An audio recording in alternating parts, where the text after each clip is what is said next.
we're going to be going over FHA loans. So we're going to go over the pros, cons, common myths, and also some down payment assistance programs with FHA loans. All right. Let's get to it. All right. So an FHA loan is a type of loan that is insured by the Federal Housing Administration, the FHA. So that's a government agency that's part of the U.S. Department of Housing and Urban Development.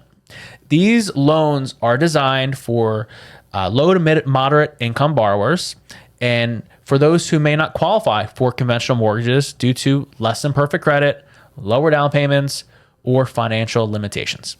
So let's get into some of the pros. The pros that sticks out to me is the fact that you can go up to 4 units. You can buy a multifamily quadplex with 3.5%. So explain some house hacking with FHA loans. Okay. So you're fresh out of college, recent graduate.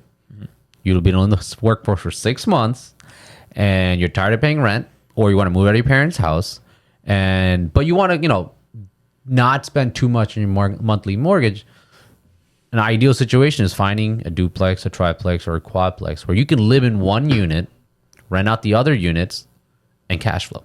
And that's house hacking, where basically your mortgage is covered by your tenants. And your investment is 3.5% down. Let's say you're in Philly, 6% closing costs. You're looking at an average $300,000 duplex. You need $30,000 out of pocket expense, or total cash to close expense, $30,000. Now, you can now combine that with grants, where you might be just paying $10,000 out of pocket. You're buying a multifamily where mortgages, let's say on a $300,000 mortgage in Northeast Philly, is probably $2,500, but you're collecting about $2,000 rent in one unit. You're basically living there for $500 a month, $1,000 a month. That's awesome. Isn't that beautiful? That is beautiful. Now, not everyone wants to be a landlord and have tenants. So there's still some other amazing pros so that avoid that, right?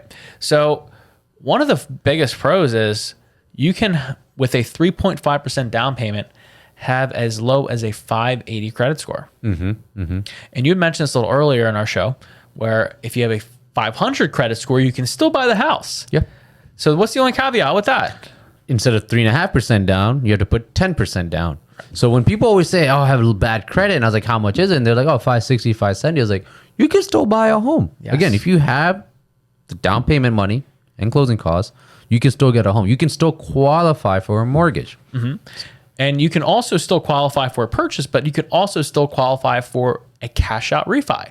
Yep. So I helped a client who had a credit score that was close to 500 and they wanted to pay off some debts and consolidate debts.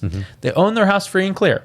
So they're like, "Hey, Alex, I want to take 100,000 out of my house and pay off these debts." They had less than perfect debt, or they had less than perfect credit score. We did the cash out refi, debt consolidation, and they were able to qualify with an FHA loan. So it's not just for purchases. If you need to refinance and pay off debt, you can absolutely do that with an FHA loan.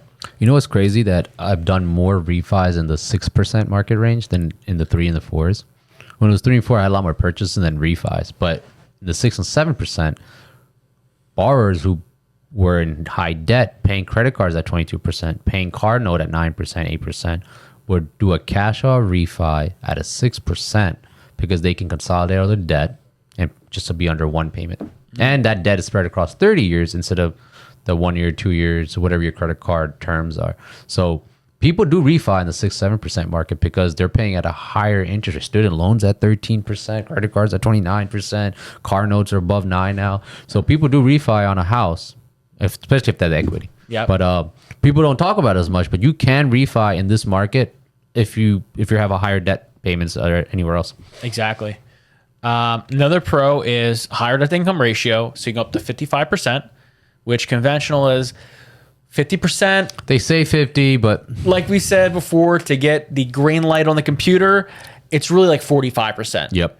And then up to 50, depending on the other factors. But FHA, it's pretty maxed out at 55%. And sometimes it's really that 1%. You're at the borderline at 49. 55.5. Yeah. 55.5 might not work, but you go to 55.4, it goes. So that's why you need a really good loan officer that can handle this stuff. Also, another pro of FHA is the FHA loan. The interest rate on average is lower than a conventional Yep. mortgage. Yes, indeed. And if you have an FHA loan, and if you want to do an FHA streamline, That was exactly the next point. Perfect. the FHA streamline. So that refi is great. There's no more income verification. They waive the appraisal. No hard credit pull. No hard credit pull. And basically, they already know that you already paid that mortgage insurance, that you got a QM loan through a bank. So for that streamline refinance, they're not really checking everything again. And you get right now, 6 months ago, we closed loans at 7.5% for FHA clients. Right now, they're refining at as low as 5.9 or almost 6.1. Yeah. Which is on average a monthly saving of 240, 230. Yeah, it's phenomenal. It's phenomenal. And then last pro that I have on this list, and there are more pros, but last one we'll go over today is you can get up to 6% in seller's assist. Yes, that helps with closing costs. Yep. Down payment, closing costs, pretty much that bottom line number, you can get greatly reduced up to 6%. It's a lot of money. The closing, I don't know if you remember the Frankfurt deal. The closing I did in May. It was a quadplex, first time home buyer. He offered 270. He got 6% in seller's credit. Wow. Because he went FHA. Wow. If you went conventional, the conventional max is 4%. 3%. Sorry, 3% on when you put less than 10% down. Less than 10% down. Yeah, if you go more than 10%, you can go to 4%. But yeah, you only get 3%. 5. I'm doing one right now. I think getting 5% right now. Yep. So, 5% on a seller's assist on a conventional loan product, if more than you put 10% down. Yes. If you put less than 10% down, on average, everyone does 3% down for conventional. They can get a 3% seller's assist. With the same concept, you go to FHA with 3.5% down, you get 6% back from the sellers. Yeah, it's incredible. So that guy closed with a quadplex. His real out-of-pocket expense would have been closer to 30. He came to closing with $18,000, Wow, that's amazing. and he's cash flowing about $700 a month. That's house hacking right there, guys. That can only be done with an FHA. Yes. Next, we're going to go over some of the cons with an FHA loan. There are some cons, not all pros. First con is lifelong mortgage insurance premium unless you're putting over 10% down. Putting over 10% down, then I believe it falls off after 11 years. So 10% down or more on FHA loan, it does fall off after 11 years. But you got to put 10% down. You have to put 10% down. If you put less than 10% down, you put the minimum 3.5% down, you'll have mortgage insurance for the full life of the loan. Until you refi into a conventional loan. Correct. That's if you refi or when you refi. Correct. Next con is there are lower loan limits compared to conventional. So I think the loan limit right now, as of late 2024, is about 485,000, something like that. It's close to 500K, but not quite. You're correct. Okay. And then the mortgage insurance is fixed at 0.55%. And that's typically higher than conventional. So conventional, if you have a great credit score, you're not getting, your premium is usually not 0.55%. It's usually like 0.2 maybe, sometimes even lower. And the way you can figure out your mortgage insurance premium, which is FHA's version of private mortgage insurance, is you take your loan amount times 0.55%, and then you divide that by 12. And that is your monthly mortgage insurance premium. Correct. Yep. And then last kind I have is stricter appraisal requirements. Ooh, that's why sellers don't like FHA. That's why exactly. So why don't you explain some of the appraisal requirements that might fly on a conventional loan but will not fly on an FHA loan? The most issues I've seen on an FHA appraisal is paint chips. Yeah. If you're not buying new construction, you're going to have some kind of paint chips, some kind of skimmish on the wall, especially railings coming into the house. You also need railings in your basement. Any kind of hallway corridors, you need railings on an FHA appraisal. Conventional, they don't. That's why sellers don't like accepting an FHA offer, because they now have to do these repairs that's going to come up on appraisal.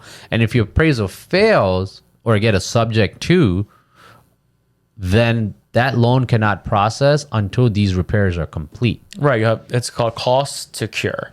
So let's just say, like you said, paint chipping, they'll even include the exterior. So if you have a window outside, let's just say the window's cracked, which any window being cracked, that's a no-go. So all windows have to be perfect. Paint has to be perfect. But there's chipping outside of the house with paint chips. They'll even make you replace that as well on FHA appraisal. Yep. So that's why sellers don't like it. But anyway, I mean, but again, these repairs, cost of cures, the appraiser will put thousands of dollars because, you know, replacing a window, whatever. They just don't want to see paint chip. You sand and paint, you can, again, push through the loan. And sometimes it's just hand-holding the realtors and the clients and getting them to closing. Because any appraisal issues I had on an FHA, between the sellers and the buyers, we were able to work through it, figure out what needs to be done, calling the appraiser, hey, what would satisfy these conditions? I don't think I ever seen an appraiser cost to cure, that's always in the thousands of dollars. It costs thousands of dollars. Yeah. Usually it's going to be done by a handyman or whatever needs to be done. Correct. Yeah. Most are fixable. Yep. And then that's also up to the loan officer as well. Because if I have someone that I'm writing an offer for FHA loan, I always go on Zillow, Redfin, whatever website I can, Realtor.com, and I look at the pictures of the house. And I'll tell you right off the bat, just based off of our experience, you can look at a house and say whether or not it will probably pass for an FHA appraisal or not. Correct. If you can see in the pictures, there's paint chipping, windows, railings, any sort of safety hazards, anything that makes it where it's not habitable at all or has a lot of issues, you're going to want to go conventional for those ones. And FHA loan does not allow you to buy a home that just did a deed transfer in less than 180 days. If it was bought with an LLC, right? Or personal. 180 flip days. Rule, flip rule. It's anti-flip rule. FHA flip rule. So 2 things that we do at Loans Incorporated is especially when we're offering an FHA, is when the seller's agent calls, I do ask, hey, was there a deed change? Was this recently bought or sold within the family? Because sometimes it's not being sold, but just deeds are transferring within the family. I told them, hey, this is an FHA offer, so be mindful that if it's a transfer that happened in less than 180 days, we need to wait that out. And like what you said, looking at pictures, I told them, hey, is there any loose cabinets? Is there any paint chips? Is there anything we need to be aware of? And again, a lot of agents out there are just worried on accepting an FHA, things they have to do thousands of dollars repair, but it's really not that. No. We can, most of these times, we can get to it before even the appraiser comes. Hey, I saw the pictures.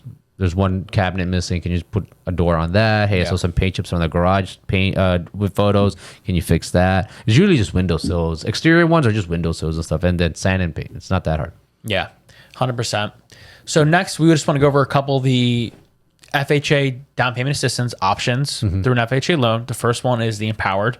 So the Empowered Down Payment Assistance Program allows you to get an FHA loan, and the minimum 3.5% down payment is fully covered by fully forgiven grant. So at closing, you get a grant to cover your 3.5% down payment, and it's forgiven at closing, meaning you do not have to pay it back.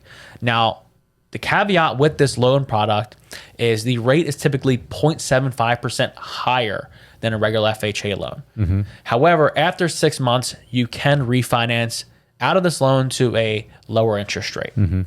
And also another thing to consider with the Empower program is the debt to income ratio limit is typically lower than regular FHA. So this product's really good for if you have the income, you have minimal debt. You have the income, you have the minimal debt, you have a good credit score, but you're looking to save as much cash as possible. This is the program for you. The one I've done with EPM that allow that forgivable grant, we combined that with the 203K. The one you did with Empowered? Yep. So the one Empowered you to what happened? So we were, it was not a fix and flip, it's a rental. It was a 203K. Yes, so FHA has 203K and 203B. B is a normal FHA loan. No extra money is given by the bank for renovations. A 203K loan means you're buying it as an FHA, 3.5% down, and you're getting some money for repairs and renovations. So our client got $56,000 in bank's money to fix the house. On top, they got $11,000 in forgivable grant. Wow. And they did get a higher interest rate, but they're ready for refi right now. Yeah, and streamline, right? Streamline refi. And they're going to be right back at right next to 5.5 because they had great credit. They only went the 203K route because they wanted the money for the renovation. That's amazing. And then if you have renovations 35,000 or under, it's a limited 203K. And you can also do this through conventional as well. But under 35,000 or under, it's way less documentation. And if you go over 35%, then you're gonna have a lot of contractor documentation, plans, budgets, all that type of stuff. Imagine you walk through this house in the neighborhood you always wanted to buy in, the school district you want, but the only drawback was outdated kitchen or ugly kitchen. And you know, a kitchen upgrade might be in the thousands of dollars, maybe $10,000, $15,000, but that's the only issue with the house, an outdated kitchen. So now you can get a limited 203K, buy the home, renovate the kitchen, and be all under one loan mortgage payment. That's incredible. Yeah. It helps. Again, there's tons of great programs out there, great incentives out there, free money out there to help you buy a home. Yes, there is. There is no excuse in 2024 not to be able to buy a home. I'm sorry. I just have to say that.